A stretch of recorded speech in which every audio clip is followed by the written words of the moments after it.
Oh, here we go. We're live. Hey, yeah. nice. Yeah, Good. We're going. that's We're nice. getting hit record. That's Yeah. nice. This is nice. Welcome to it. It is the Plan B After Show podcast, a web exclusive. Brock and Hunter, and it's time for another Back in the Day. Back in the day, June 27th. Why don't we start with this? 179 years ago, 1844, June 27th, a dispute over polygamy. In a dispute over polygamy, a mob of monogamous. What are you doing over there? It's just really loud. Well, what's going on? I don't know. It's just I'm getting a lot of background noise. Did someone just flush a toilet? It sounded like a toilet flush. No. Did your wife just take a massive dump? She just got here. But... Oh, weird. I don't know. It was like weird. It's like all of a sudden like a whoosh. Oh. Moving on.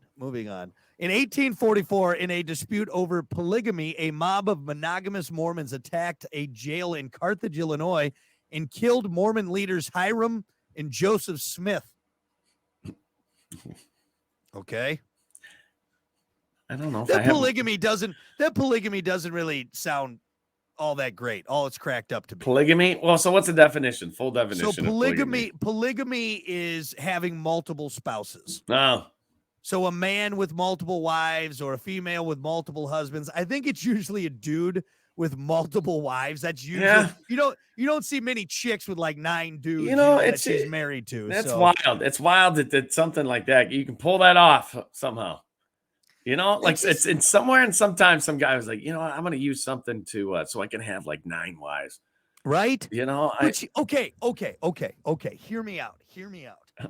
The only benefit would be that you get to have sex with some other people. However, aren't you still going to get, like most married men, and again, not us. And I'm speaking very like, hey, my wife, but the whole hang up on marriage is you're only going to have sex with one person for the rest of your life. Mm-hmm. Well, even if you have, let's say, 6 wives, aren't you still probably going to get bored with having sex with the same? I don't know. Maybe it changes it up, because you can't tell me that you're doing it for all the different relationships. There's no way. There's no way that there's no problems around it. Like right? I just you're naturally going to be like nature. Like, yeah. Hey, like I don't know. It's just it blows my mind that like you can get a group of people to agree upon it. Like, right. Like, oh, yeah, that sounds good. No, wait, you got to share one person with like 9 other people. That's just.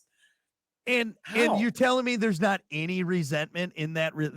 Dude, I think. Nope, everything's shipshape. Well, you're right. No, there's no way. And you're telling me too, like, one. You're telling me too that at some point these chicks are like, this guy just wanted to have sex with multiple people. That's all it is, right?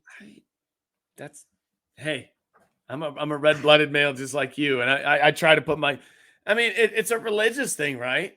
Yeah, it's part of the Mormon, I think, the Mormon religion. Yeah. Right? I think it's part of the Mormon religion, which also, too, they are strict about everything. You can't drink, you can't smoke, but... So what's the explanation? Why is it you got to have like 9 of them? Hold on. Why do Mormons... Because there's got to be a reason behind it for people to be on board. And I'm curious on what the reason... What's the religious belief behind it? So Joseph Smith, who was the guy killed in this whole thing we're talking about, Smith taught that a righteous man could help numerous women and children go to heaven by being sealed in plural marriage. So multiple marriages. Some leaders and members of the church practiced polygamy during the mid-1800s because they were commanded by God to do so. An article on the church's website states that early Mormons believed that they would receive blessings from God by obeying the commandment of polygamy. But that's not a commandment. Didn't God say you should only have in mine? It's one woman, one man. And again, I'm not getting into me neither. But you can't just be like, well, I feel like what God wants. So you can't just use that, like, like what other thing can you use that? You can't murder somebody and be like, well, God, yeah. It's not. You can't. Well, see, now, again, I just looked it up. The Mormon religion actually is one wife, but they practiced polygamy in the late 1800s to 1900s. Mm-hmm. So I think just some guy, this Joseph Smith guy, came in and he's like, I'm tired of just banging one old broad. What? Look, God told me that mean, we can have a bunch. We can have a maybe bunch. we're way off on this, but Right. We don't know. But the life that I have lived and the people that I know around me tells Right. me every bit that this guy just wanted to bang some other broad. Right. Exactly. I mean, You I'm know not what? living the Mormon life though, so I'll say that.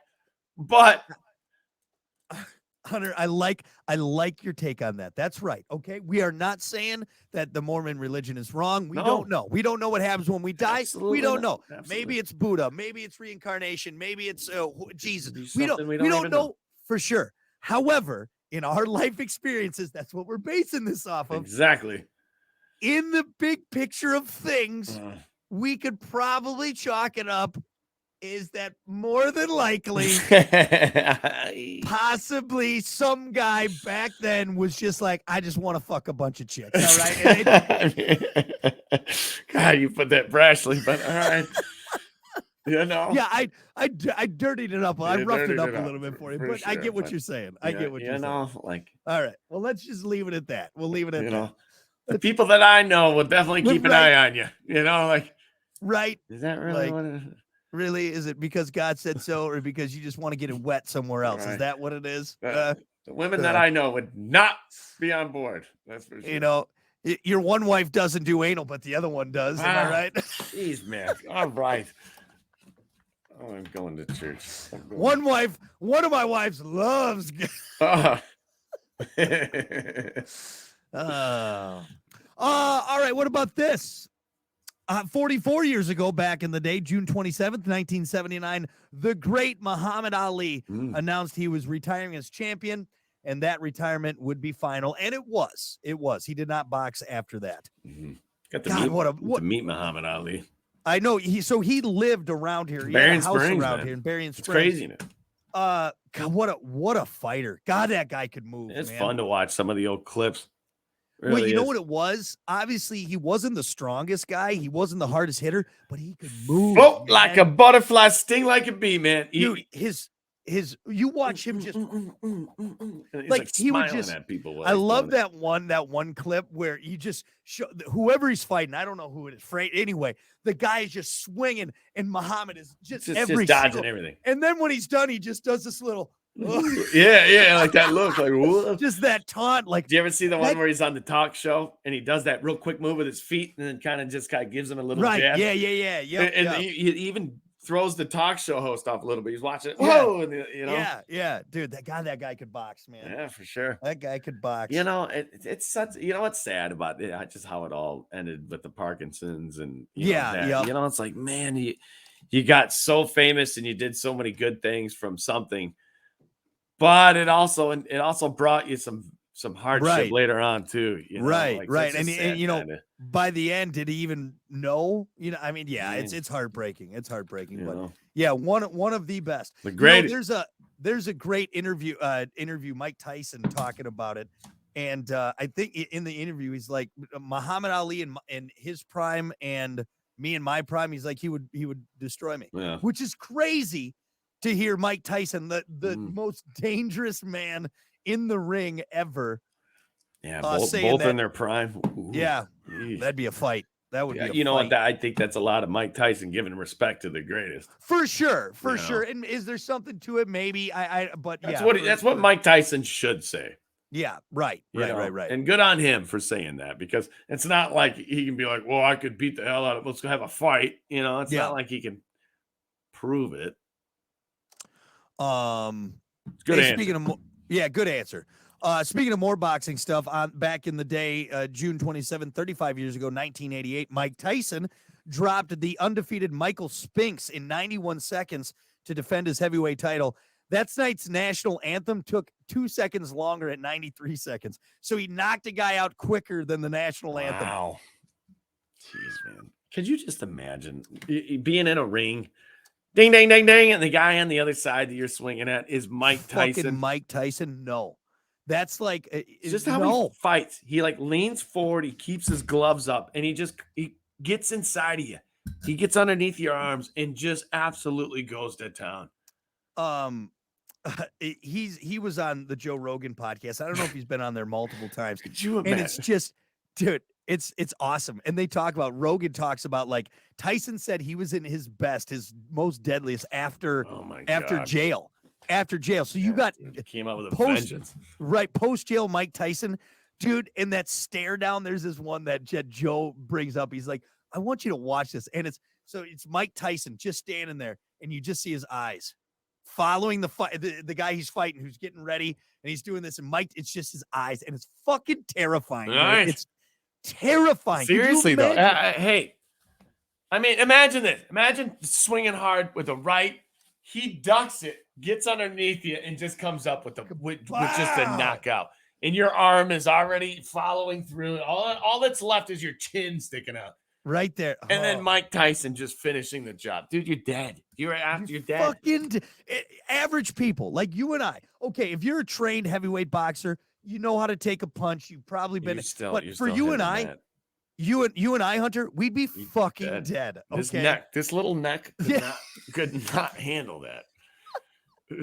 Dude, I'm serious. This little neck you would hear a loud snap, and my chin would be spinning around like a dreidel. Your head would be in the crowd. Someone would be holding your bloody head, dude, screaming. Dude, this is Mortal Kombat finishing move status. Like, Hadouken! Why did somebody let him get in the ring? What do you think was gonna happen? Look at his neck. I mean, is there any amount of money you would take to take a shot from Mike Tyson? No, I don't think so, dude. I'm telling you, like permanent brain damage. We actually had this conversation one time in the barbershop with a very professional. He's a professional boxer. This guy has been in the ring. He knows what it's like to get hit. Did some fighting. Right, he's got a lot of experience. I'm just gonna call him Dan Sandman. He's a very famous boxer around here who has been hit, who has hit people, who knows what he's talking about, right? Talked about it one time. Like, if you took a shot, like, you just hit me in the face once from Mike Tyson. Right. He says, Hunter, he's like, you would die. I'm like, come on, like, I would die. He's like, no, the common person would probably have so much brain damage from that shot. Yeah. We're not speaking in hyperboles or no, it's like you would legit be in the hospital. You would probably die. And after a while, it kind of settled. I'm like, he's not kidding, dude. Like Mike Tyson will take your effing head off, dude. Yeah. Yep. Would actually kill. Think about it. Probably hard enough to separate, like, snap your spinal cord. Dude. He may not take your head off your body, but I bet you he could snap your spinal cord like you or I. Like, just snap the cortex or whatever that is back there, right? Not to mention, it's fucking terrifying. Hopefully I've never I'm knocking on wood. I've never been hit like that at all from anyone, really, honestly. Now taking it straight from Mike Tyson, the first one, I'm dead, dude. I'm dying. Get the wheelchair ready. If I survive, then Yeah. I mean, it just sounds awful. Like, awful. Tyson. What is Tyson's punching power? I think we looked that up once before. Pounds per square inch. Yeah. Just take a guess. It's going to be in PSI, right? Pounds per square inch. So I'm going to guess like 500. Let's see. Foot-pounds. Let's see. If Tyson had that amount of power, his punches would generate. No, okay. Is that the right terminology? Here we go. On average, Mike Tyson punched at 1,400 pounds of force. Dude, it's triple what I said. You know what that is? That's 1,400 pounds coming at your face. Dude. At a certain moment in that punch, there's 1,400 pounds going to that jaw. Dude, no, you're dead. You are dead. That's a car hitting you. Cars are 1,400 pounds. There's 1,400 pound cars. So here. Hold on, here we go. I found this one. Where is it at? Mike Tyson's punch is equivalent to being hit by a Vespa and shot with 13 guns. Okay, so how fast is a Mike Tyson punch? How fast does he swing his glove? Yes, there we go. Mike Tyson punching speed. Yeah, there you go. Punching speed. In a report published by Thrillist, it was calculated that Tyson's punching power was equivalent to being hit by a Vespa motorbike at the speed of approximately 15 kilometers per hour. 15 kilometers, which is that's pretty fast. It's like what, 10 miles an hour? 15 kilometers to miles per hour. Yeah, about 10 miles an hour. 10 miles an hour. So here, think about that. You got a Vespa going 10 miles an hour, and you sticking your chin out. And your chin out right there. Yep. No. No. You're right, because like hitting the body, still, I don't want to get hit in the body, but you're right. Put that on your chin. Put that on. I would rather get hit in the chin. You take a body shot, dude, and then you're sitting there. Internal bleeding. He stabs one of your ribs into your heart. I would just rather be knocked. Just put me out. Yep. You know, I don't want to sit there and try to get my breath back. Broken ribs. Right. Just end it. Just fucking end it. Lights out. Put me down. Yeah, don't let me get back up. All right. If you knock me out, at least I'll stay down there. And one other thing to end this conversation. Just imagine being somebody walking around knowing you have 2 weapons hanging off your shoulders. You know, like I don't need a gun. You're right. I don't need. Right. I have protection. I have 2 of them right here. Yeah. At any given point, somebody pisses me off, dude. Boom. Like a bare knuckle Tyson punch to the temple. Yeah, you're dead. You're dead. Imagine having that power. That's crazy. You can have a lot of political power. You can have a lot of pull. But in the end. Yeah.